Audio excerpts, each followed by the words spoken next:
Hey guys, Jonathan here with Colorado Custom Covers and Decks. Today we want to go over stair stringers, how to find them, how to cut them, knowing how to square them, that type of thing. So it's going over the basics on the stair stringers. First they can be a little intimidating, but once you get them down, they're actually not too difficult, not too hard. So I just want to hopefully give some of you guys a little bit of confidence out there. But so what we're doing here, here's the layout. Here's the outside of my stringer, and here's the other outside. And these are all going to be cut for the stringers. I got it laid out over here on the concrete pad. The goal is I got to try to hit it outside here, and you can see I got that. Had to pull off. We want to be parallel with the house first, and then from there square.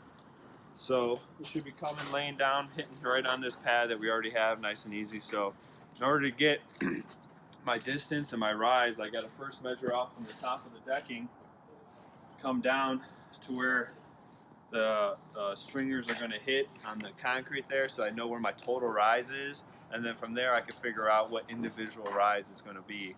On this particular deck, on this particular stairs, is going to be 7 5/16.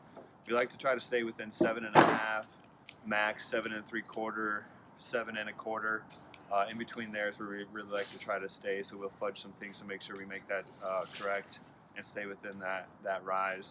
So once I figure that out, we come over here on our stringers.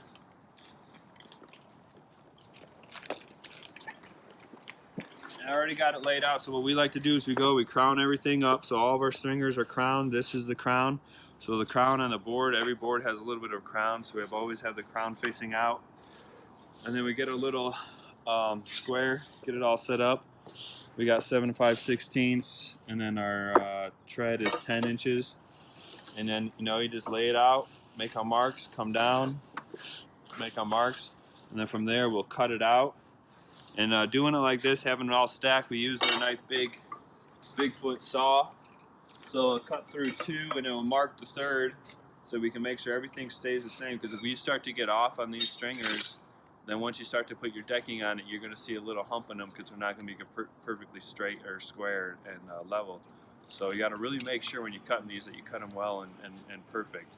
And then the other thing is down here at the end, on the bottom, you always got to take off whatever thickness you're doing. So on this, these are 1 inch deck boards, so we got to take 1 inch off the bottom. So our completely rise is normally 7 5/16, so we're going to take 1 inch off. So it'll become 6 5/16. So we got to take that off for the decking.